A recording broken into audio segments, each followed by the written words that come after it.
this is what we're painting tonight. It is actually based on a photograph I took many years ago of a drive through, I believe, the Alliance of the Redwoods, or the Giant Redwoods. I think the Alliance of the Redwoods is a campground. Back when I was doing photography, and I just had to stop and take that picture. And I was standing off the side of the road, so no danger involved. It's one of my favorite places on the face of the earth. So a couple of things tonight. One, I'm playing around with some new tech, but it's not going to work tonight.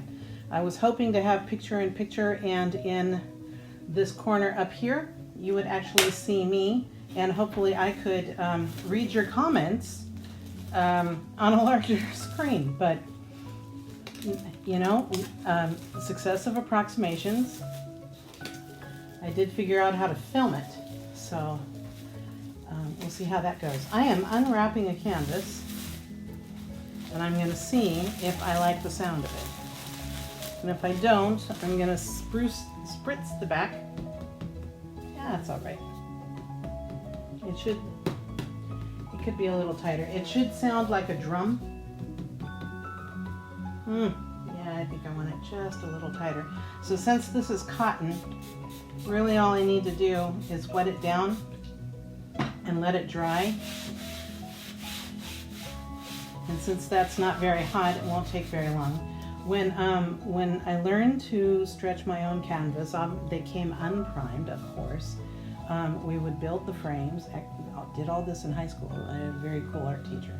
And then we would wrap the canvas and those were not allowable corners, but that's okay. And then to tighten it, we would actually drench it with hot water, and that would tighten up the cotton cloth. And then we would add the gesso. And at that time, gesso came in one color, and that was white. But you can see where it's going in there a little bit, which is miserable when you're doing knife paintings in oil. You don't want any dents in there. So I'm just going to spray that corner, see if it'll come back out. Okay, so wanted to simplify this. One, we've got an awful lot of dark. In fact, if I were doing this photo again, I would throw it into Photoshop and tweak the shadows and the brightness and come up with something. But still, we've got some basic shapes. We've got kind of a trapezoid coming in here, kind of a trapezoid going in there. We've got this kind of trapezoid with a curve for the road. And if you'll notice, this road is very flat. By making this curve come up around, I made it look like the road was rising. And then we've got in the middle here some light. Now this is because the contrast is so high in this photograph, this is basically becomes white, and that becomes pretty much black. In the painting, I know that somewhere back here there's sky, so we are going to add a little blue, and we're going to bring that down because you never know when there might be a little sky. It's dense enough that there really isn't. Nonetheless, there's nothing worse than not completing the background and then painting something on top of it, and then all of a sudden you've got a hole in your background that, you know, it's tough. It's really tough. It's not the worst thing in the world. I shouldn't put it like that. It's just difficult. It's challenging to go back and try and put that in. This, by the way, now belongs to my aunt. She gave the frame back to me. I had matted and framed it, and she gave the frame back to me, but she wants the picture back. So I asked her if I could paint it first, and she said yes, but she still wants the picture back. So here we are painting it, and then I'll make sure she gets the picture back. Okay, we're gonna start with, whoa, this is a new bottle of titanium white, and I think it has separated a bit, and it is super runny on top. I know I had shaken it up, but so if I get through this without getting it on my pants, I'm going to be surprised. Otherwise, I'll have yet another pair of painting pants, which is not a bad thing because most of my painting pants are pajama bottoms, so they're not exactly fit for going live. All right, I'm going to add just a tiny little bit of phthalo blue, and that's going to be our sky, the two together. Now, the olive green in the background is actually black and ivory black. I'm using ivory black because ivory black is a warmer black than Mars black or iron oxide black, and yellow, because there's a lot of blue and black. If you've ever done chromatography with black pens, and you may have noticed that. Okay, here we go. Remember, we've got our kind of a Y shape here. That's what we're going to paint with the sky color. So some titanium white, really liquidy titanium white. Holy Toledo.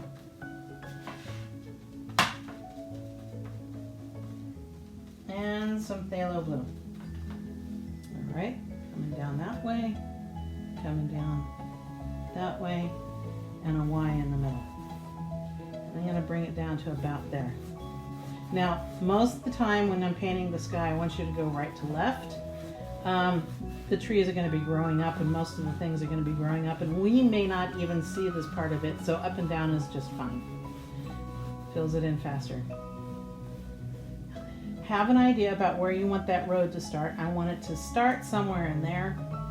I'm going to bring this chair a little closer. I hope I don't get too much in your way. Let me know if I do. All right, now up here I am going to go back and forth. And it doesn't matter if I go past that, because that's going to be behind the tops of the trees. So here we go, back and forth, little white, little blue. Just really want to cover up that black.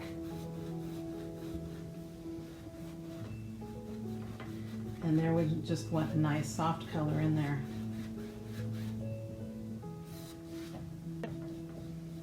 Don't forget to paint your edges. Back and forth. And see, with the if the color's not entirely blended, and even if it is, those strokes may look like cirrus clouds, little wispy clouds up in the sky. Just getting the top edge while I've got this color going.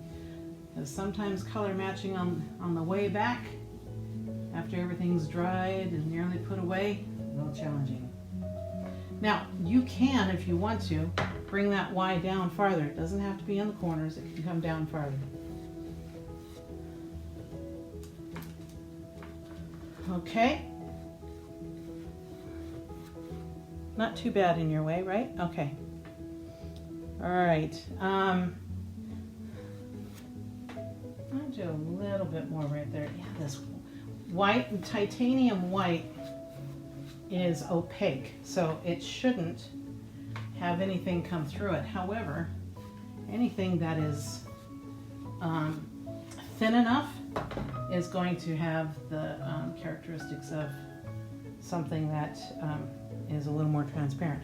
That was a bristle from the brush in the paint, and so to get it out, I just flicked it out with the brush, and sometimes a little heavy-handed, so I have to go back and repaint, get that back in there.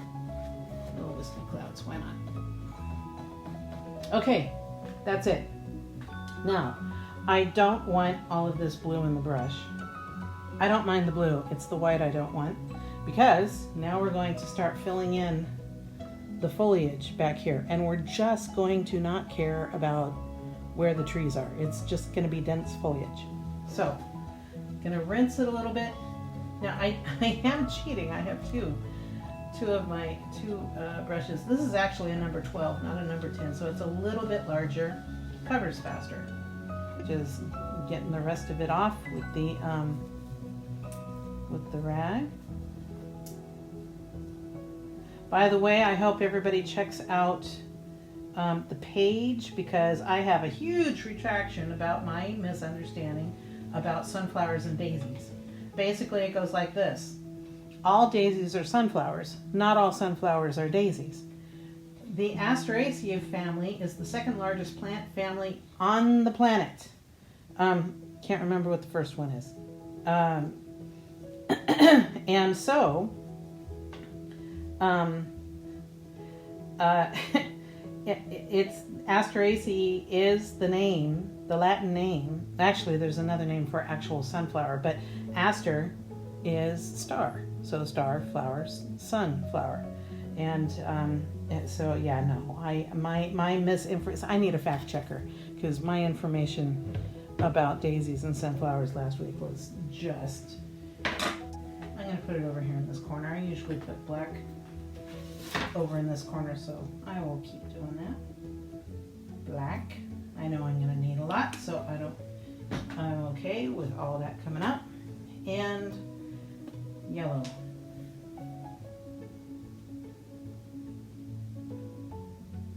Same with the yellow. I know we're gonna need a lot because we gotta cover that area. Here we go.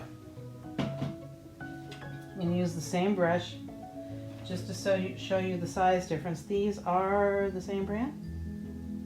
No, this is Winsor Newton, this is Blick.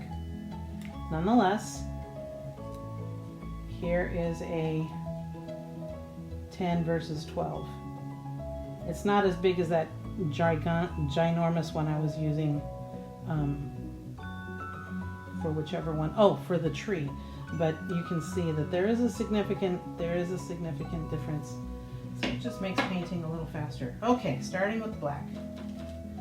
All right, you ready for some magic? There's some black. Just putting it down. Don't care how. Dip the brush into the yellow. Mixing it with the black. Green.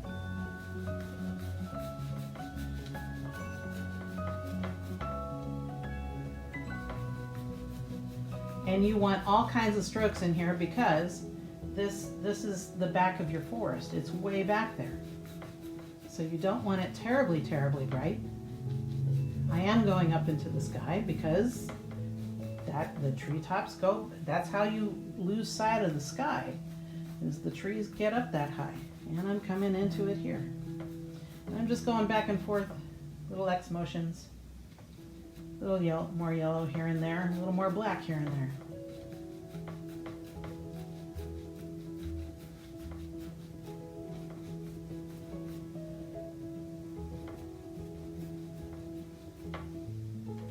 Want it dark, especially towards the edges there. Nice and dark. Don't get to go around the edge, but I'm not so concerned this time because it's dark back there.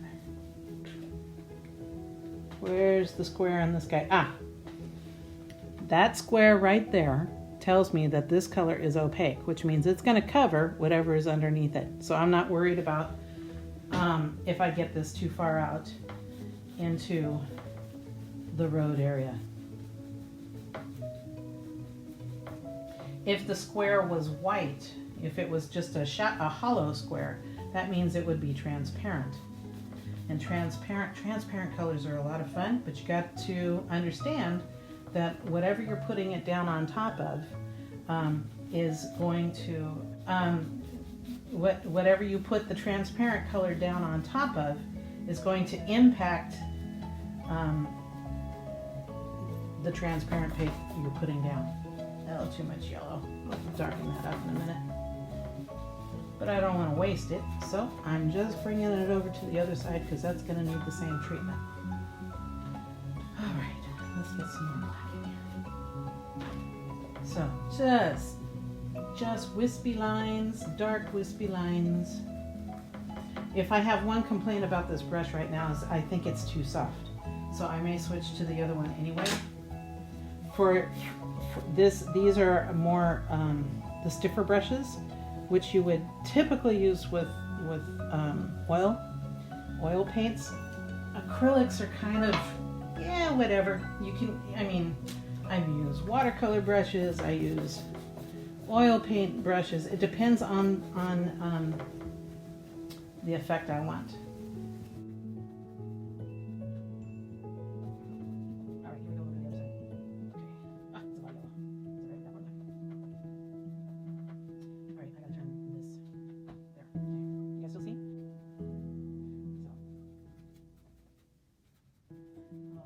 Going right on out into that sky. I don't want really the end of the brushstroke showing out there, but I'm getting a lot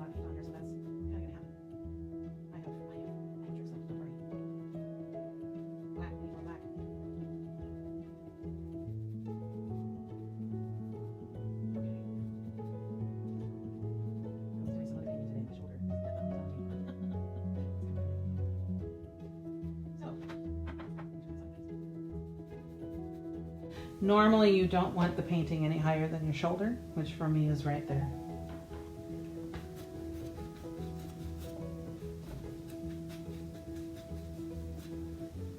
Especially when it's hurting.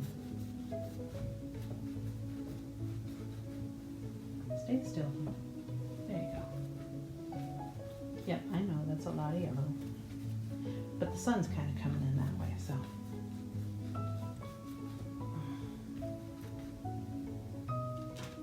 Deep, deep in the forest. All right. Okay. Yep, easier than it looks, really. All right, so right now we've got a hot mess, right? It's okay, we've got foliage, that's what we want.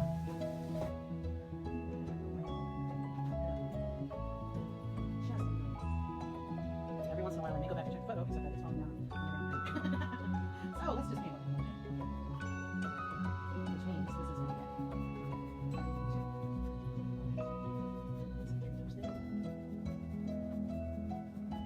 We are not yet.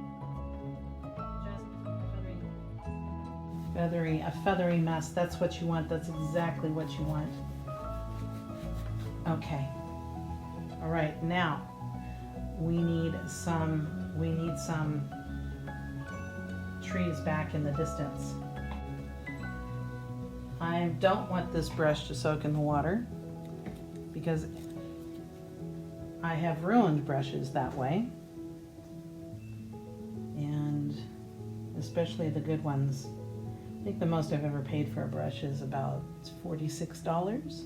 They can get expensive. I do wash them with brush soap every time I use them. Took me a while to remember to start doing that. That's how I lost some of them. All right, so thin trees, thinner brush. This is one of my favorites. This is a number 4 flat. There you go, hence the name.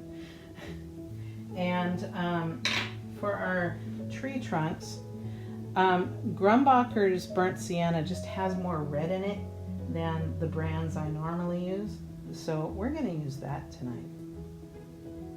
Doesn't that just say redwood to you? It could even be a little more red to be actual redwood.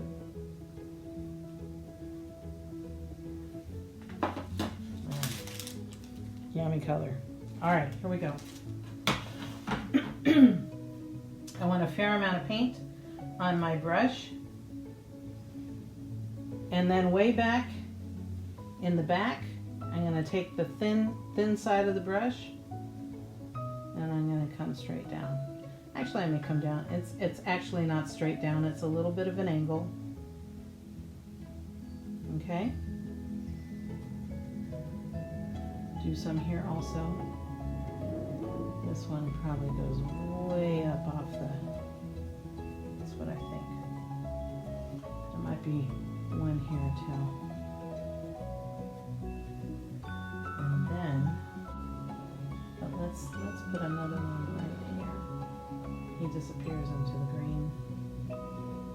And we'll call it good for now.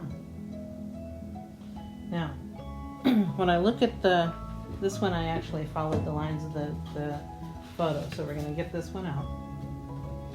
There's some way back here. Oh, I should bring that one up higher. And then these come out. So I'm not going to worry about those just yet. Oh, I did pretty well. I brought him up. We can bring him up too. Why not? Okay.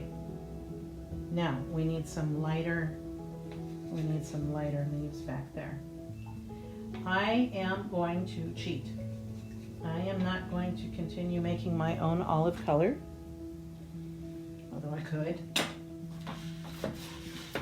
Just black and yellow and maybe a little white. I actually have olive green. So hopefully it isn't quite so separated as the last time I used it. Oh, that's looking much better. Okay. And now I am going to switch and use the number 10. Now, a couple of things I want to consider. I don't want it more yellow, but I might want it lighter. And if I want it lighter, white is where I'm going. Because I don't necessarily want it more yellow. That was a problem in the first go of it. And now I'm going to start adding, just tap it. I'm using the round part. I'm just barely touching the tip of it, going back and forth. And I'll get darker as I come down into the actual shade of it.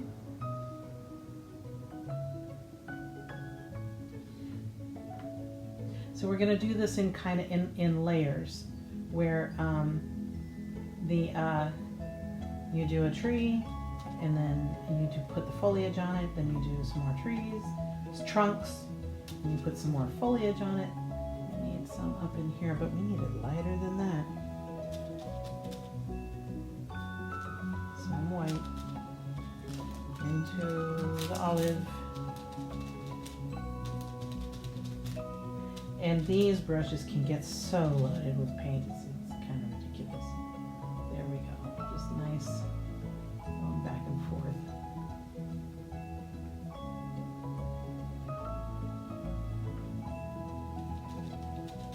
Some more white. See how runny that white is? Ooh. Need to mix that up a little better. Ah, this is going to be a good color for way up in the sky. So just in the beginning, just barely touch it, and then you get whiter and whiter as you come down. And you're going to be aware of where your light is, because you don't want super light down in the dark forest. I mean, some where it's coming through, but if I add this down here, look how, I mean, that just unless there's light coming in from somewhere shooting, you know, onto there, it looks out of place. So, but I am going to use, some of this up in the canopy, even if we can't see where those tree tops are coming from, and some over here also.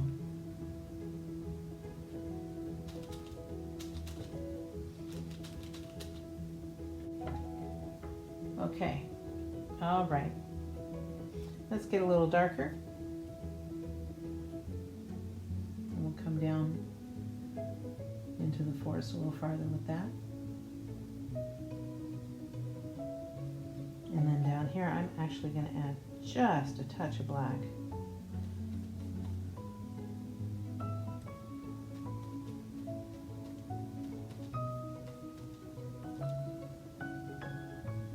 I don't know if you can see that on the camera, but it really is darker. Start adding some texture in here. And no doubt. Okay.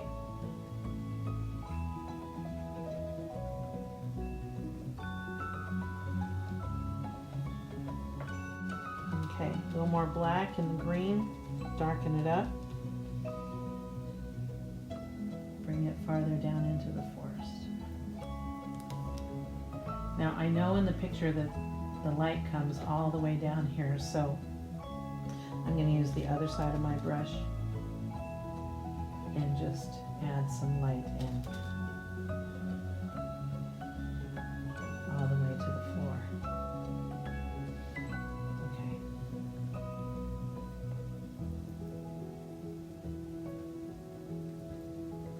And this tapping, that's how you get all the detail of those leaves.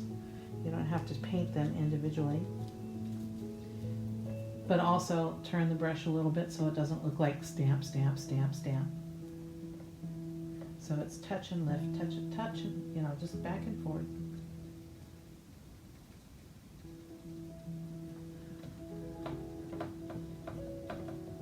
All the way up into the canopy.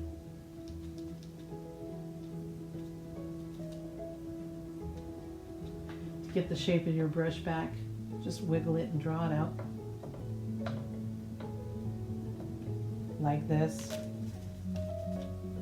Wiggle and pull back, and that'll get that roundness back. You can see how much paint is in there. There's a lot of paint. So I'm going to paint some foliage in before I actually do the trees, just to bring some of it forward already. And then I'll do trunks on top. And you can see how it's looking way too light, so I'm going to add a little black.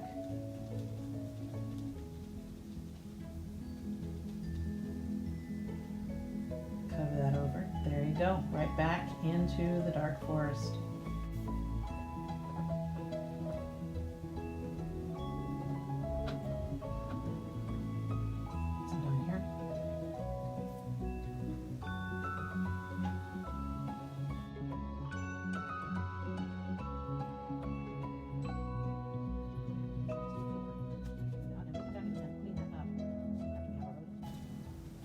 Okay, here we go.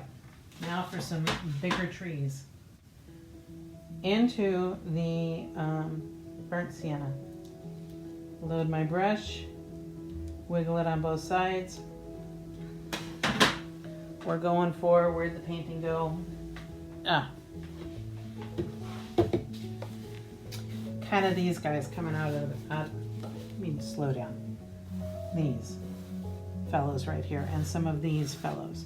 So we're going to keep the brush thin, and we're going to do it on, instead of doing the thick way down, we're going to do the thin way down and not use a whole lot of pressure. Does that go off the, no it doesn't. Here we go.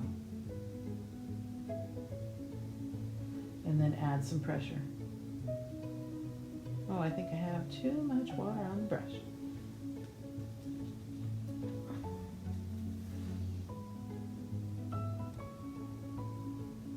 Just add a little pressure, make the trunk a little tight, little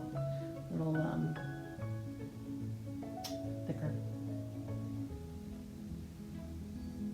and you'll just disappear.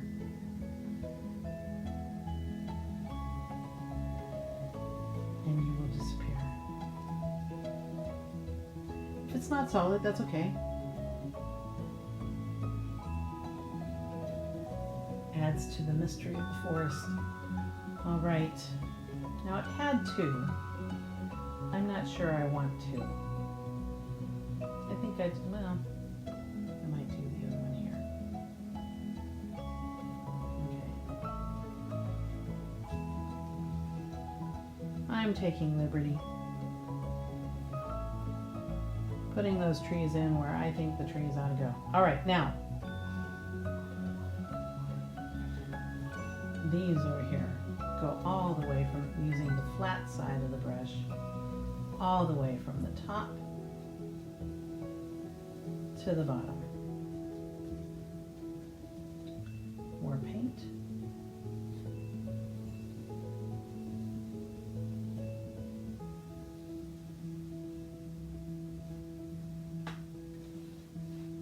And that's actually going to get filled in with black anyway, so I'm not so worried. And then there's one over here. My question is, do I want them straight or crooked? I think I want this guy slightly crooked. Well, but Redwoods grow straight up. Okay.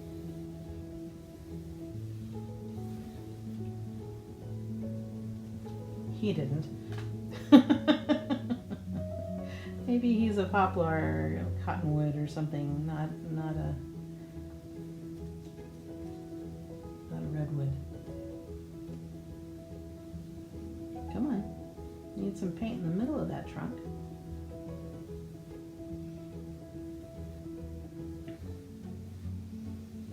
Okay.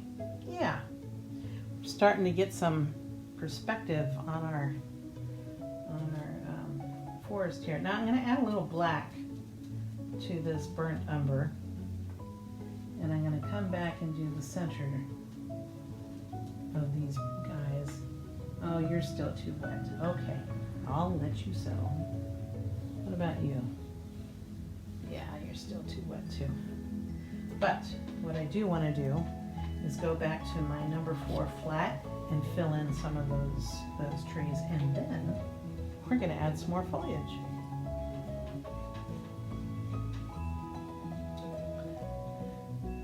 And I need to be at that doing that road in about 10 minutes.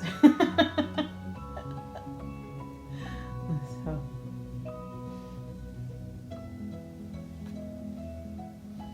All right, set you down for a little bit.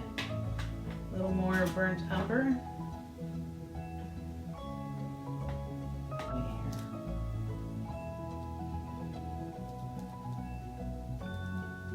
Now you don't want a glob of paint on your brush. If you were to get a scoop, it'd be fine for moving it to another place on your palette for mixing it.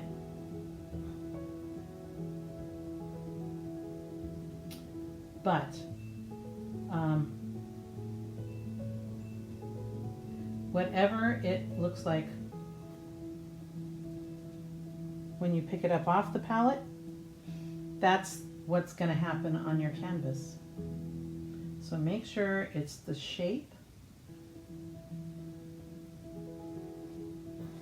and the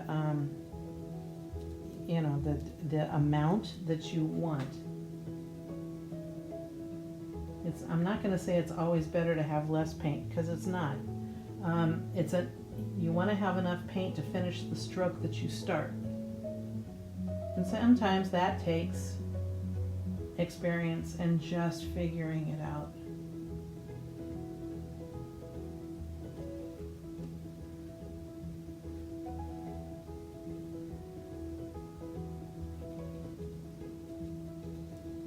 I kind of like that this one's somewhat transparent, so I don't really want to make it completely you know, solid. I think it takes away some of the mysteries of the forest.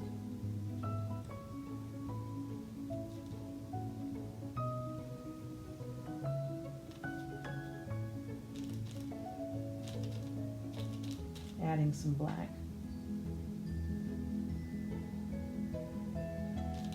And just keep going up with color as it, even if it's sticky, just wanting some texture.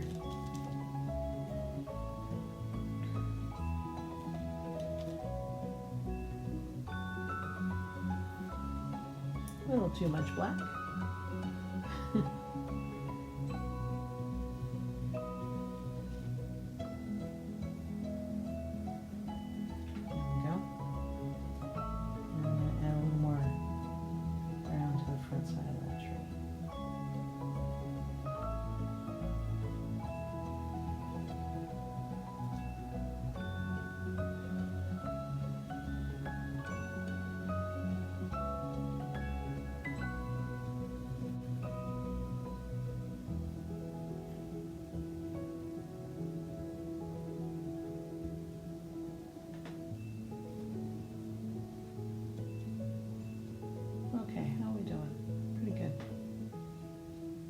Taking that up over the edge of the painting. Okay. All right, I think we're ready for some more foliage, I think.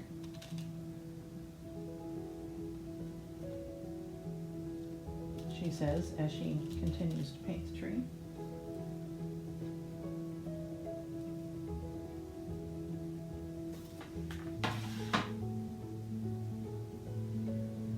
Okay.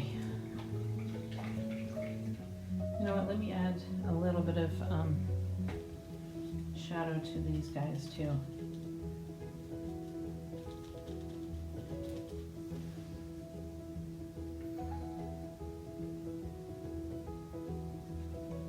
Just a little line of black down the middle where the sunlight just quite hasn't gotten around yet.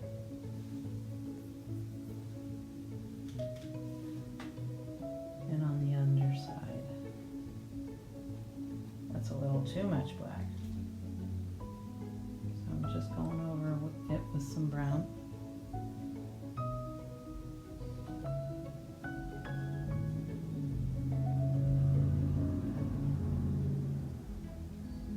There we go. Back to foliage.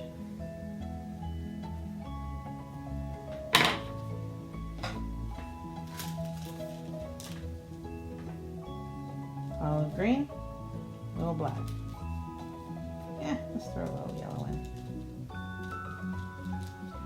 These are in the sunlight, way up here. And they're a little closer, so they're a little more green.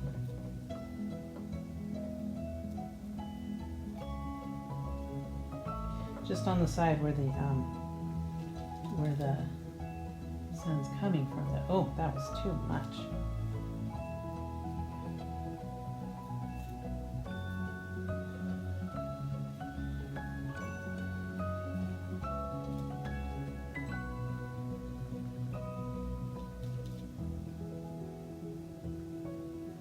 And leave gaps. Leave some gaps.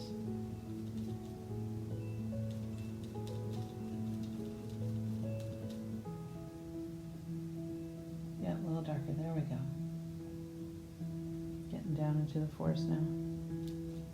Gonna add just a little bit of yellow.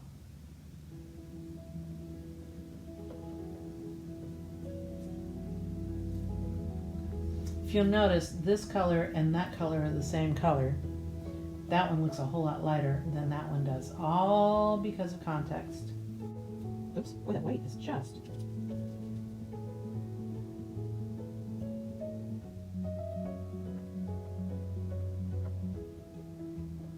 Not too far down here.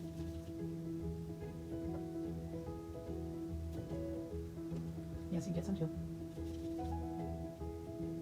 Because you're going to have limbs that come out also. Little places here and there. And you're going to have foliage around the bottoms of them.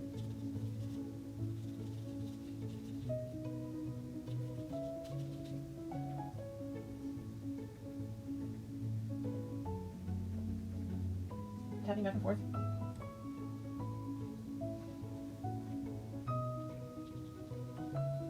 You need some here too. Oh, too much.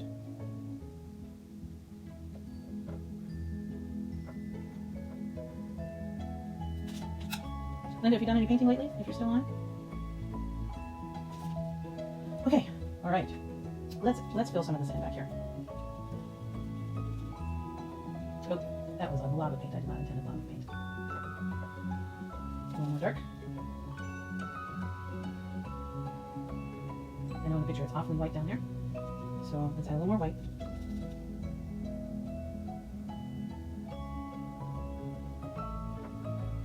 Because there is some light on that road. Right over the top of that one. Yep. Okay. Bring this back in here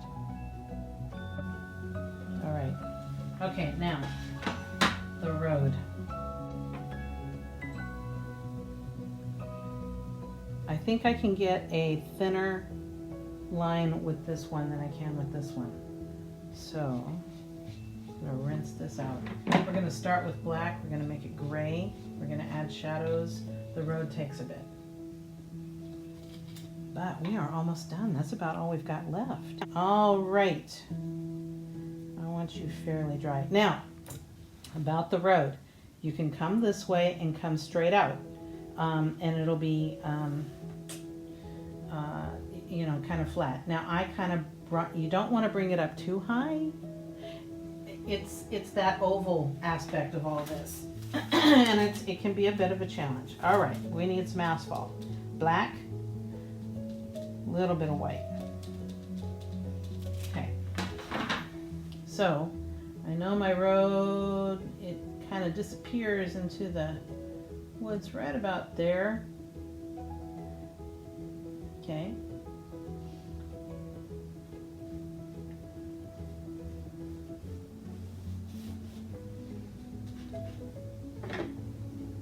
Alright, this is dangerous, but I'm going to set it on the edge here.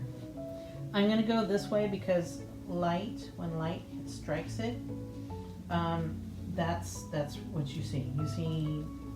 You don't see the road coming at you this way. You see that stuff.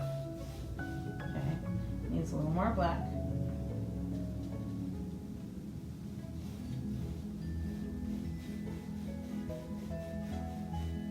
And then it just disappears behind that foliage right there.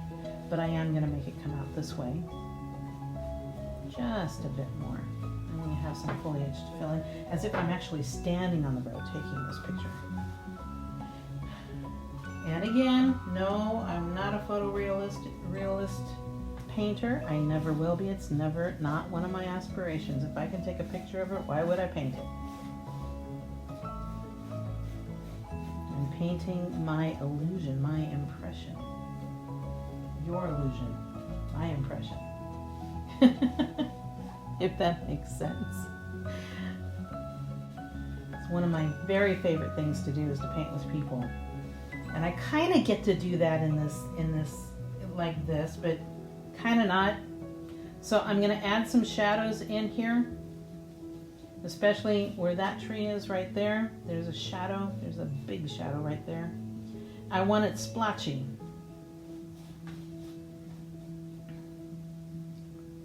Okay, which means I also need some more white. You can't have dark splotches without some contrast. And a little more black. So much of this black is mixed up for the, I may need some more black on here. I think that's okay though. All right. You know what I forgot? I forgot a liner brush. But I think I can do this with my flat number, this one, my flat number 4. Here, mixed with black. I think I need some foliage right there. It just looks just looked a little bare. Awfully big expanse of nothing. Okay, all right. Let's add some lighter up here because it's close to the sun. We're doing this because we're waiting for the road to dry a little bit so we can paint that curve on it. Ooh, that's awfully yellow. The white line.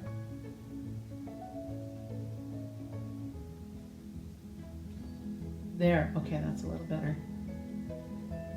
All right, I'm a little happier with that.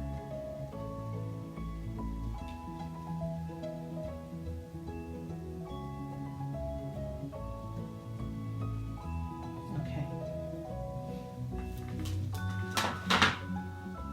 That's pretty good. I'm not going to do the white line, any kind of line down the road. Okay, and this is going to be a challenge because this is not a liner brush. I think that's too thick. So I'm going to come up this way, keep it as thin as I can. I'm going to come around that curve.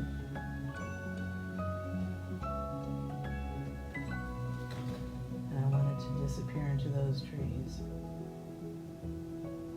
Right like that. And then this one,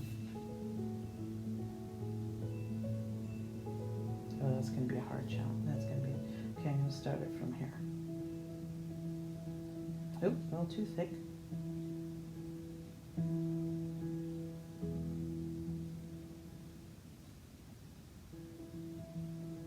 Need to figure out where I'm going with this line here.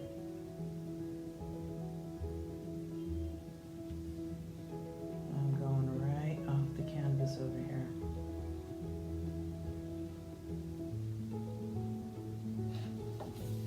Now, you need just a little tiny curve.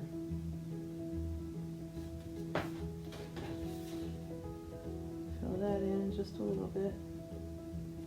I don't recommend this with a brush this size, but it can be done. I'm using just the corner of the brush, and as long as I don't apply any pressure like I just did right there, it'll stay thin. But I got a little over it. So there's the road. There's the oh, there's quite an arc in that road. Okay. You know what I'm going to do? I'm going to take that line and go up that way. That looks better. It doesn't look like a roller coaster turn. Oh, Suzanne, it's unbelievably easy. It really is. And anytime you want to try it, you let me know, okay? I will walk you through it. The hardest part is this white line on the road, which is not even necessary. It's completely optional.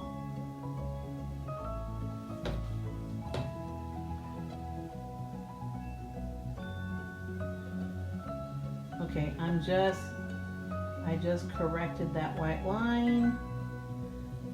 Would have liked to have made it a little thinner, but I'm okay. It's all right.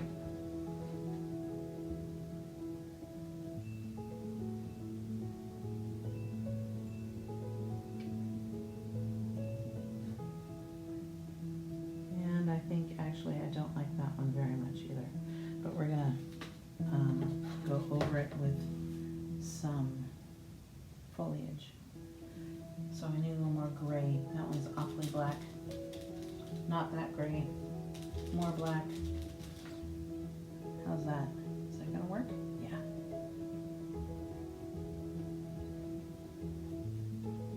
And just periodically here and there some shadows.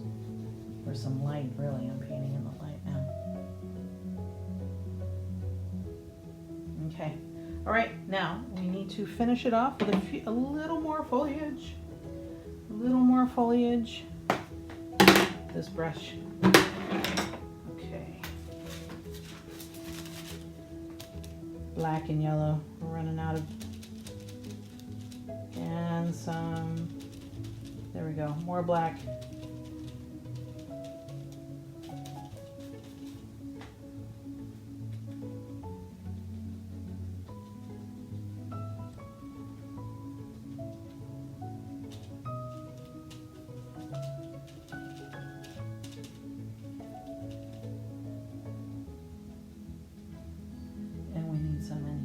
Oh, goodness, that's awfully bright. It's okay. Right up to the edge of the road. And over it. Which is okay. I know you've seen places where that happens.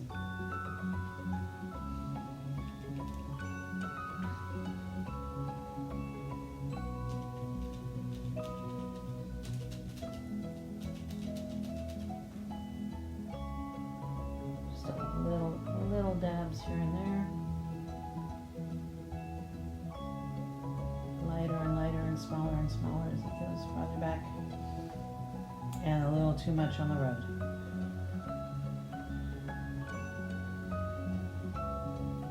All right. I'm just going to clean that off right up here. Really simple. If my brush is wet, and the paint is wet, I can almost just erase it right off. Except that I want to preserve that white line up there and paint over it a little dab of black. Just a little dab of black. All you need is a little dab of black. Come on.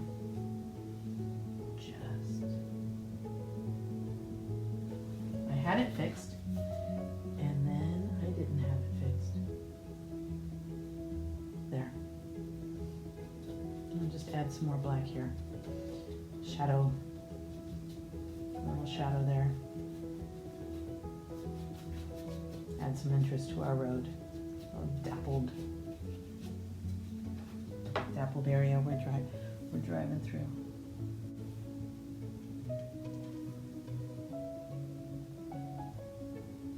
All right, let's sign this. I think I'll go ahead and sign it in black since that's what I've got right now. I can do it in gray. D. A little more black.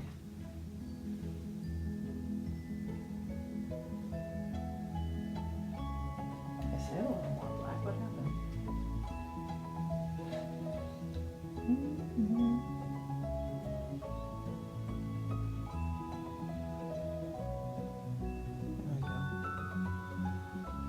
2, I'm just going to put 21. I'm not going to put 2021 because it's difficult writing with this brush. All right, so thank you, ladies and gentlemen, mostly ladies, for joining me. I hope it was relaxing.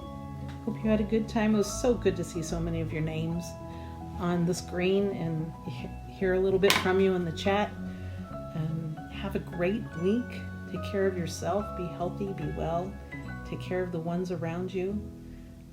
Love you very much, and I'll see you again.